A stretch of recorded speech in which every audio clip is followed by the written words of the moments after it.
Many of us love the cold cappuccino that we drink in coffee shops. Today I'm going to show you one such recipe where we are going to make a peanut butter coffee right at our home. Now for this, I'm going to take 1 cup of plant-based milk. Now I'm going to make it completely dairy-free. And for today's recipe, I've taken almond milk.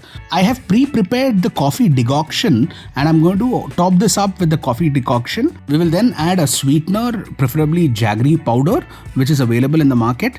And then top it up with some vanilla syrup. This provides the much needed flavor that is required for your coffee. I will then add peanut butter, which is rich in protein. I have preferred a chocolate flavor for this drink.